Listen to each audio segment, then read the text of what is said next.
Gracias por este ratito, Rodrigo y Héctor, muy gentiles, muy generosos. Buenas noches, ¿qué tal? Entre disfrutan el café de Cabrales, que le agradezco, como siempre. ¿Les puedo preguntar si la economía dejó atrás el rebote y pasó a estar otra vez en una meseta o no es válido en el día en el cual el gobierno sale a decir, miren, desde noviembre que hay signos positivos intermensualmente hablando, pero las caídas anuales siguen estando en torno casi al 5%, como fue el dato de febrero, sin ir más lejos del INDEC de hoy? Yo creo que vamos a tener que esperar un poco para ver el piso de la economía. No veo un rebote nítido, básicamente porque hay un problema de fondo que es que hasta que el gobierno no estabilice la nominalidad de la economía no arranca. Hasta que no estabilice primero el dólar, no va a poder estabilizar la inflación, y hasta que no estabilice la inflación no va a poder estabilizar el consumo. Entonces, me parece que ahí hay y el consumo es el 70% del PBI, más del 70% del PBI. O sea, es una mochila demasiado pesada para arrastrar.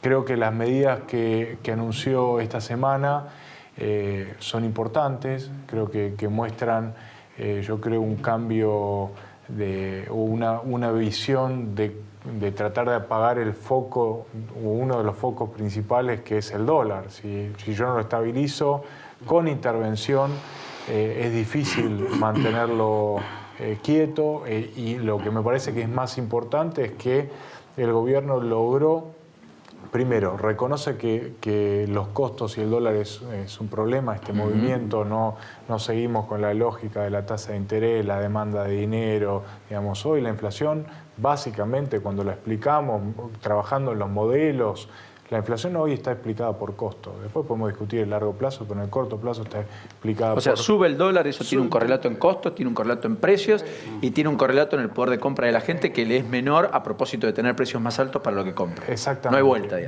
No hay vuelta ahí, y me parece que el gobierno lo entendió, y no solo lo entendió, sino que se lo vendió al fondo. Se lo vendió al fondo. El fondo primero compró estabilizar el tipo de cambio en la banda, frenar la banda superior en 51 con 50, con 45. Esa fue la primera decisión. Y la segunda, en realidad fue la segunda, porque la primera había sido que los dólares del préstamo de uno de los desembolsos se puedan vender. Esa fue la primera, la segunda esta, y la tercera es la posibilidad de intervenir. Ahora, mientras vos decís eso, Rodrigo, también pienso, cambió de política económica el gobierno respecto al dólar 3 veces en un mes. 3 veces. En un mes. Y puede cambiar mañana o pasado. ¿Eso también da cuenta de la improvisación o la falta de una integralidad en la política económica? Coincido. También muestra que el gobierno estaba demasiado atado de manos. No tenía herramientas, y la semana pasada el tipo de cambio subió 9% con un volumen chico.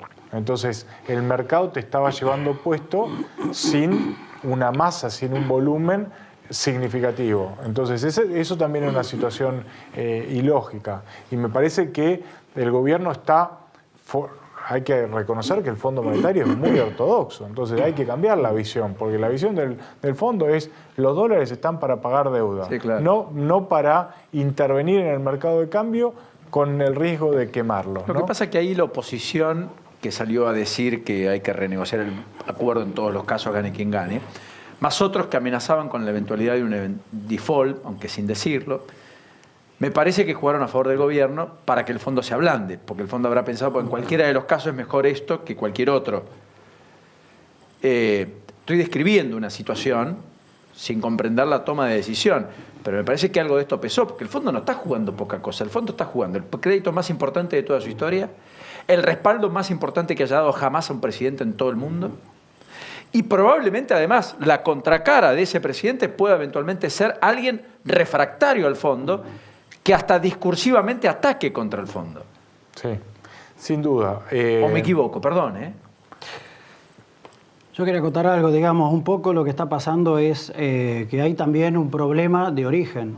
El programa que se aprueba con el fondo y que se reforma hacia septiembre-octubre del año pasado fue toda una elaboración que se hizo un poco a las apuradas sobre una crisis cambiaria que no parecía terminar. Y ese programa dejó mucha libertad para subir tarifas y para subas y bajas del dólar con una banda demasiado amplia.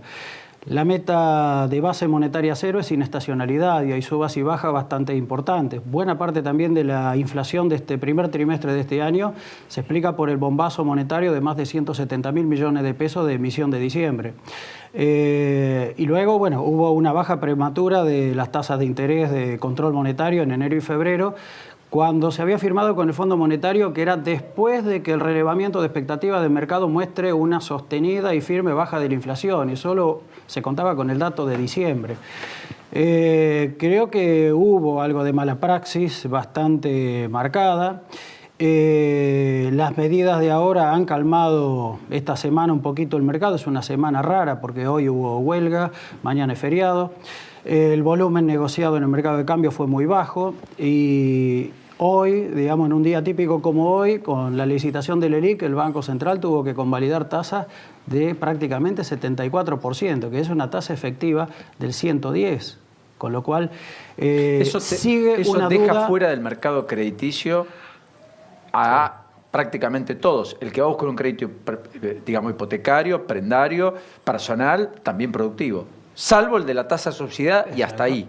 Y eso es lo que genera la seria duda de la sustentabilidad de este programa, porque en el mediano largo plazo hay que crecer, tienen que crecer las exportaciones, tiene que recuperarse el consumo y la inversión. Con estas tasas de interés es bastante difícil. Y en el corto plazo estamos viendo, dentro de las comparaciones interanuales, ¿no?, una mejora, cierto, en el superávit, en el déficit primario, pero que se explica prácticamente en su totalidad con el fuerte aumento de la recaudación de retención a las exportaciones, que se generalizaron a las exportaciones de bienes industriales y de servicios. Entonces, gane quien gane. En teoría, perdón, serían solo por este año, aunque la excepcionalidad en la Argentina se convirtió en regla casi siempre. Veremos qué pasa el que viene. Bueno, ahí está el punto, que es un poco la duda que sigue respecto de la deuda y del futuro, cualquiera sea el que gane las elecciones. Es cierto que está el cuco de la oposición sobre que si llega a ganar las elecciones hay un miedo a que no tenga voluntad de pagar la deuda, pero también está el tema de la capacidad objetiva de generar dólares para la acumulación de vencimiento entre 2022 y 2024. Hoy hablaba con un importante ejecutivo de un banco y me decía, el problema son las LELIQs. Si a mí me dicen que bajo 10.000 millones de dólares de reservas, pero me saco encima de las LELIQs, firmo ahora, obviamente manteniendo el tipo de cambio. ¿Es viable esa alternativa de que uno pueda limpiar el mercado de LELIQs y evitar que el dólar crezca más de lo que ya creció y que ha generado un desastre? Hay varias vías para hacerlo, ninguna se quiso tomar. Una podría ser la venta directamente de dólares y hacer operaciones con pesos. La otra es, la que nunca se quiso hacer, es canjear las letras intransferibles en el activo del Banco Central por letras negociables del Tesoro y con eso ir pagando las LELIQ e ir eliminándolas. Ahora, se viene un tema adicional. A partir de hoy no se publica más el origen de las variaciones de la Reserva Internacional del Banco Central, lo cual quita transparencia y empiezan a generar nuevas dudas sobre, bueno, antes nos mentían con el INDEC, ahora empiezan las mentiras con el BCRA. Rodrigo, si tuvieras que hacer un pronóstico, yo sé que se hacen añicos en 15 a 20 días, porque todo cambia, digamos, muy dinámico.